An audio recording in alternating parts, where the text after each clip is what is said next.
If you are the student of Cambridge and you are done with your O-level program or you are done with your IGCSE program and future में आप सोच रहे हो A levels करने का and you are thinking about keeping the subject of English language, तो obviously you must be thinking यार कि अगर मैं A levels में English language as a subject रखता हूँ तो obviously मेरी जो expectations हैं वो क्या होंगी.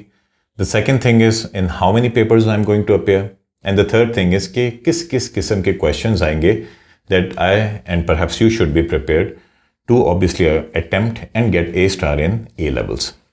देखो यार, let's start it from the very beginning. सबसे पहले तो ये है कि A levels में आपको पता है प्रोग्राम फर्स्ट पार्ट होता है आपका AS and the second part is known as A2. दोनों को मिलाएं तो it completely makes what A levels. अब A levels English language में you are going to appear in 4 papers. 4 paper होंगे जिसमें आप अपेयर होंगे. इन चारों पेपर के जो एक कंप्लीट कोड है that is 9093. You should remember 9093 क्योंकि इंग्लिश लैंग्वेज का पेपर है, ये इंग्लिश लिटरेचर का पेपर नहीं है. That is a very different subject, उसके पेपर्स भी डिफरेंट होते हैं. नाउ इन 4 पेपर्स में यू नीड टू अंडरस्टैंड कि जो आपका सबसे पहला पेपर है that is known as the reading paper. Paper 1 reading paper. इसमें किस किस्म के क्वेश्चंस आएंगे वो भी मैं आपसे थोड़ी देर में डिस्कस करता हूँ.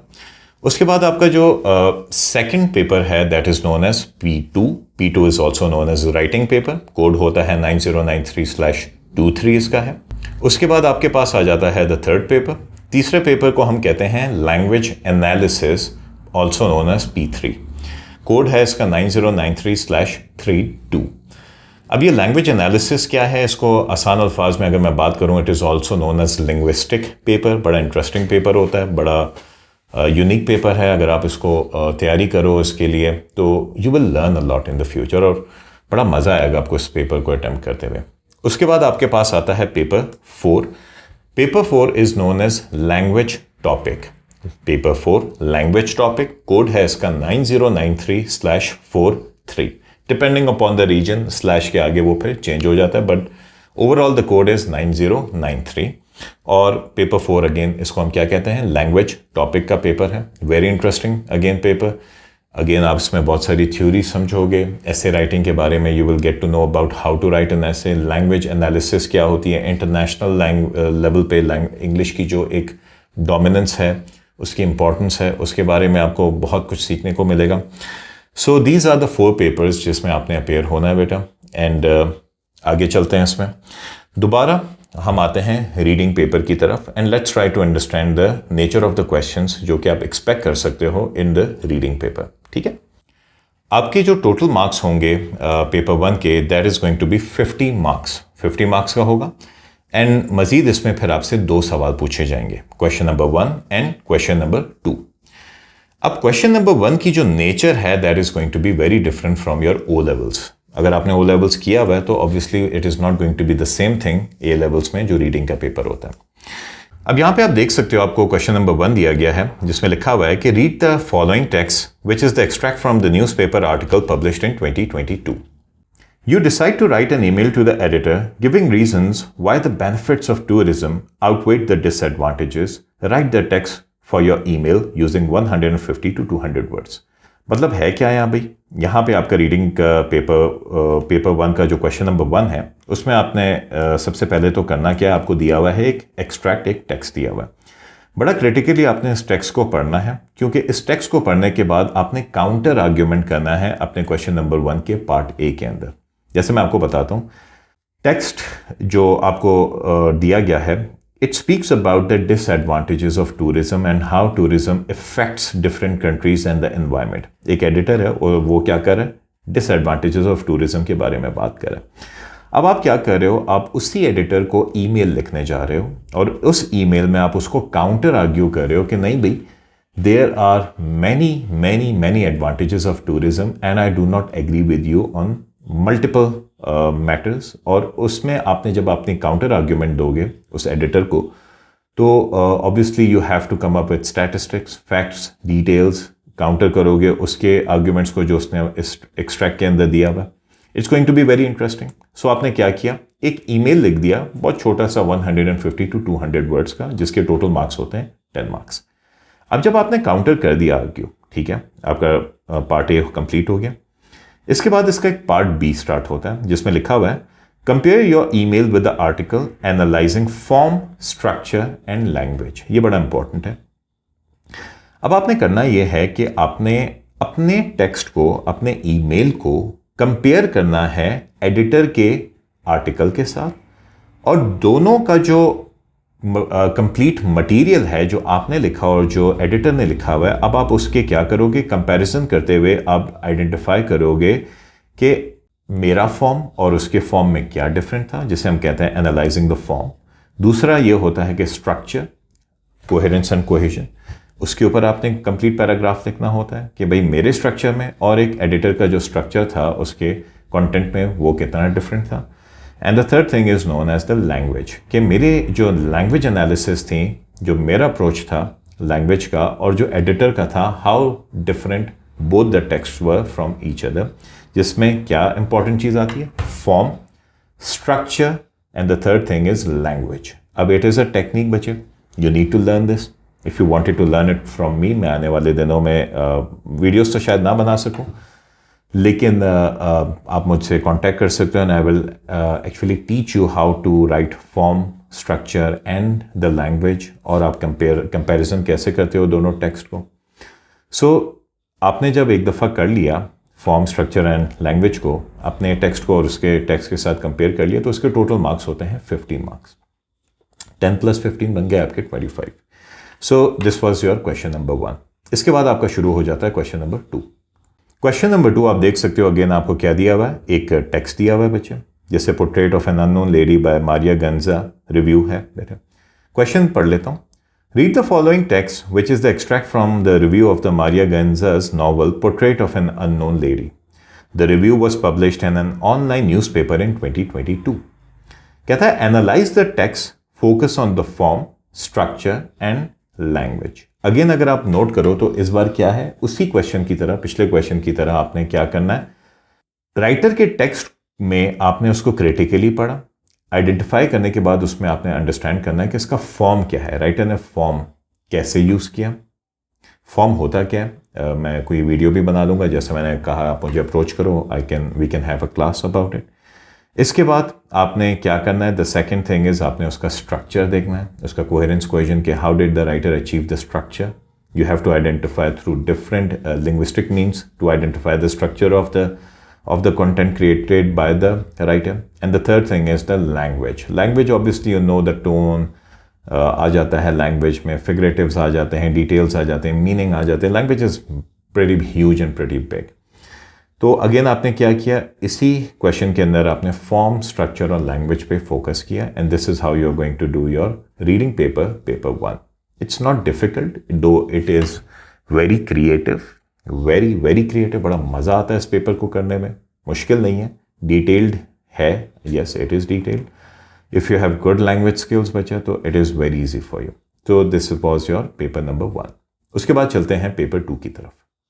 पेपर 2 में अगेन आप जैसे देख सकते हो स्क्रीन पे कि again you are going to have 2 questions, total 2 hours हैं इसके। कोड इसका 9093/23 है बच्चे, और इसके टोटल मार्क्स आपके बन जाते हैं 50 मार्क्स। अब इसमें भी आपसे 2 क्वेश्चन पूछे जाएंगे। सबसे पहला क्वेश्चन आओ स्क्रीन पे इसको देख भी लेते हैं। 25 मार्क्स का है बेटा, 2 पार्ट्स हैं इसके। लिखा हुआ है, you and your friends are currently volunteering at an important international sporting event that is taking place in your country. ठीक है, you have decided to write a blog about your experience. आपने क्या करना है, एक ब्लॉग राइटिंग करनी है। अब पार्ट ए देखते हैं। Write the text for your blog entry using no more than 400 words. In your writing, create a sense of enthusiasm for the event and encourage others to volunteer at the future events too.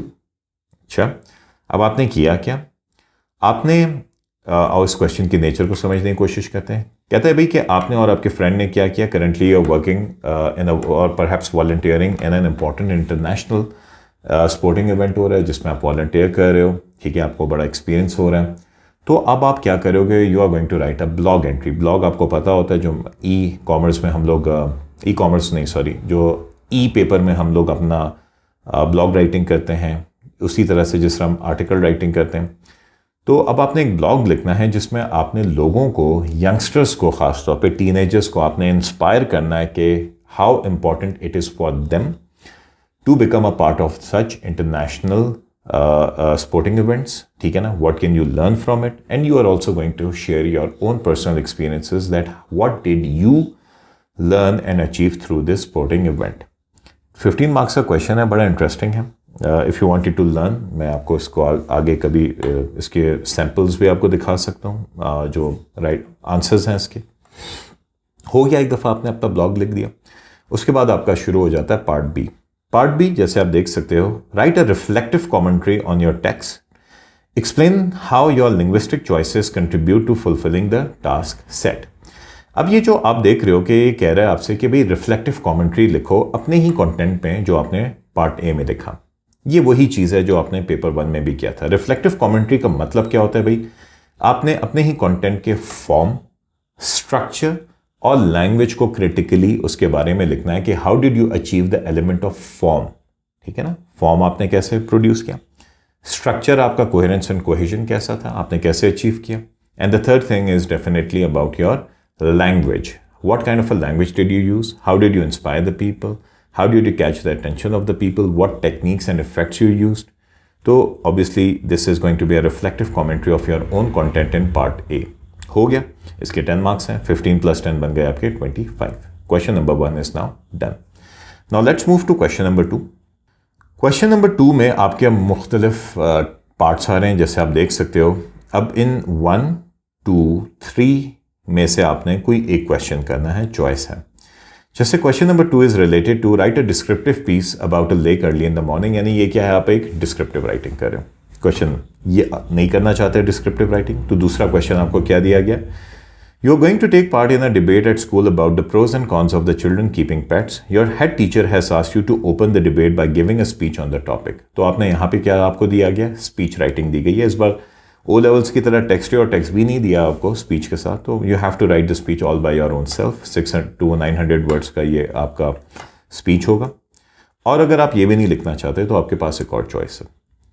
You recently went to a local cafe which is run by the teenagers. You decide to post a review of the cafe on your blog. Write between 600 to 900 words. ठीक है, तो इस बार आपको क्या दे रहे हैं भाई? अगर आपने स्पीच भी नहीं लिखनी तो you have a choice of writing what a post, a blog post. तो आप एक ब्लॉग पोस्ट लिख दो.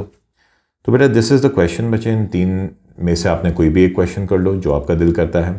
यह है कि if you have good language skills, अगर आपकी composition is good, so obviously this paper is going to be a piece of cake for you बच्चे. You just need to learn a few strategies, new technicalities. एक दफ़ा आप वो समझ जाओ तो the things are going to be quite easy for you. Okay, now this was your question paper number 2. अब आप चलते हैं पेपर नंबर 3 की तरफ, जिसे हम कहते हैं लैंग्वेज एनालिसिस. इंटरेस्टिंग पेपर है बेटा, very interesting. Language analysis is also related to linguistics. अब लिंग्विस्टिक्स क्या होती है?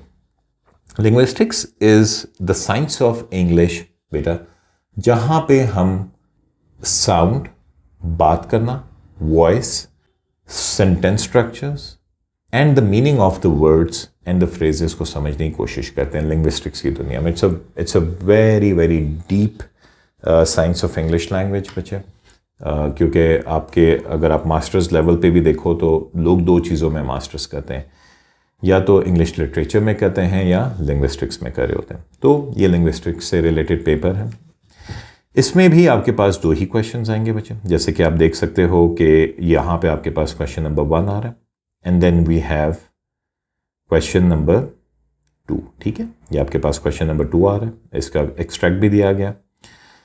आओ सबसे पहले क्वेश्चन नंबर 1 को देखते हैं. ठीक है, अब आप देख सकते हो कि क्वेश्चन नंबर 1 में लिखा हुआ है read text A, B and C. यानी आपको कितने इंसर्ट्स या टेक्स्ट दिए हुए हैं? इन्होंने 3 इंसर्ट्स टेक्स्ट आपको दिए हुए हैं. कहता है analyse how text A exemplifies the various ways in which the language, English language has changed over time. In your answer, you should refer to specific details from texts A, B, and C, as well as the ideas and examples from your wider study of English change.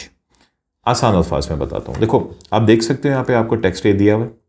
Now text A is basically what it is, an old English published article that was published in 1904. ठीक है, कोई भी American newspaper article हो सकता है या British newspaper article हो सकता है।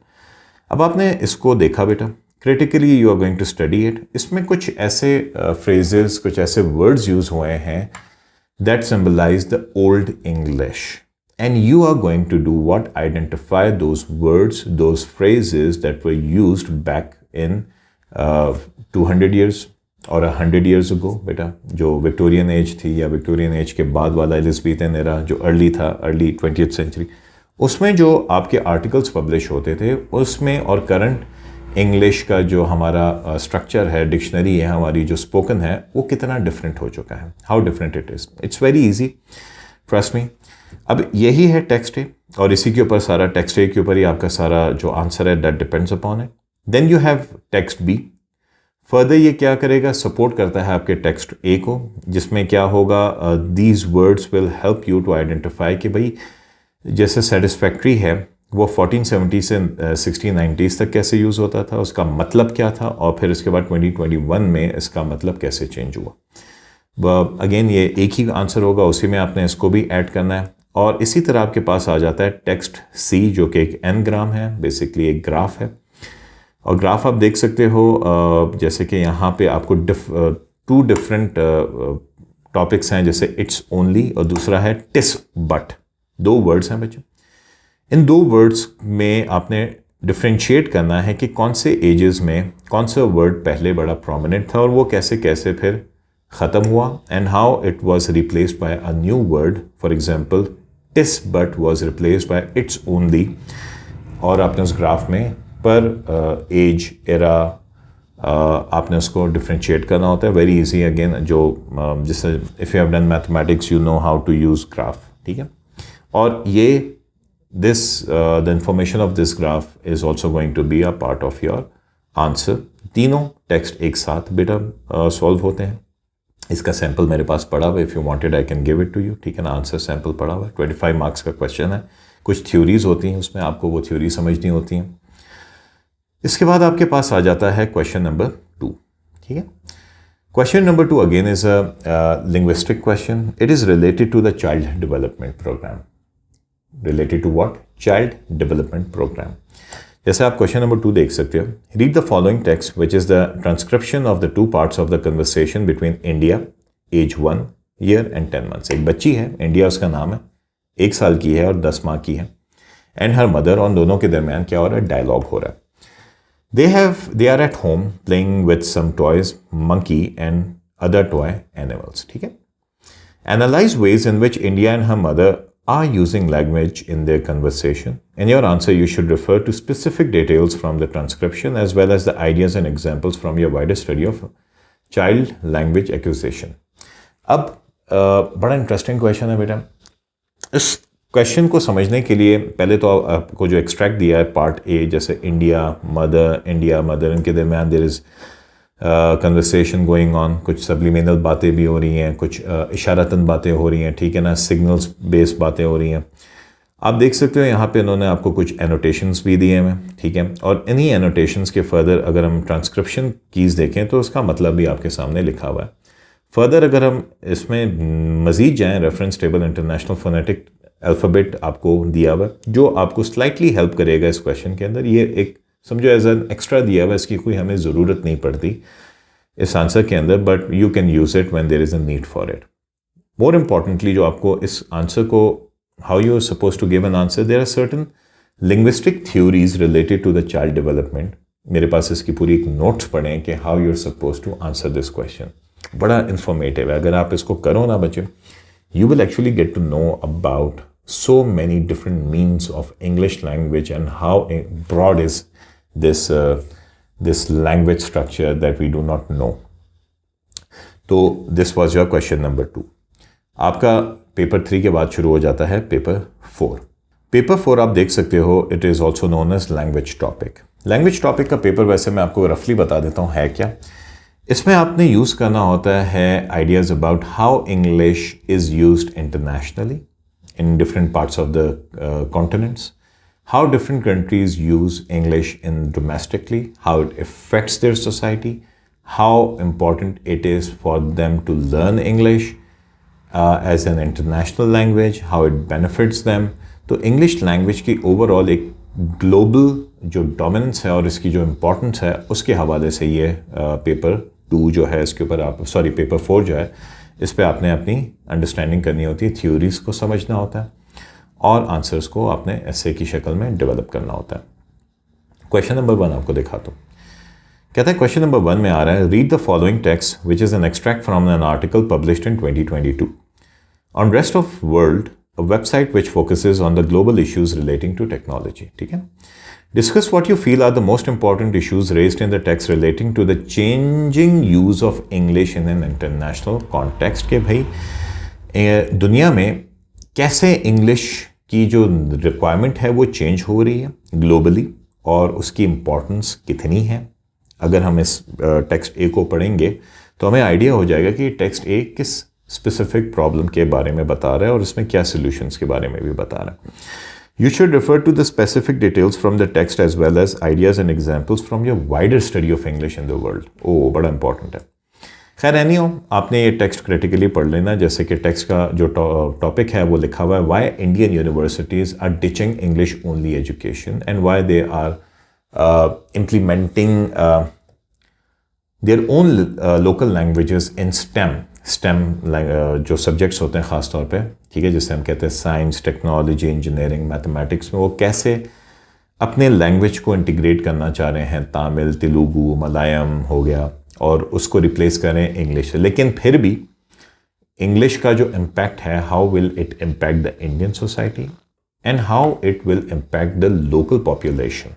Very important, very interesting. वजह इस क्वेश्चन को अटैम्प्ट करने के लिए ना आपको कुछ लिंग्विस्टिक थ्योरीज और फिलोसफर्स के बारे में भी पढ़ना पड़ता है और उसकी पूरी एक अगेन मेरे पास एक डिटेल मौजूद है कि इन क्वेश्चंस को हम आंसर कैसे करते हैं। You just need to have good understanding about certain linguistic theories, जो कि if you have a good teacher, अगर आपको मुझसे पढ़ना, मैं आपको बता सकता हूँ कि आपको ये कौन सी थ्योरीज हैं। इसकी पूरी एक list I will share it with you that what you need to know in order to solve this question.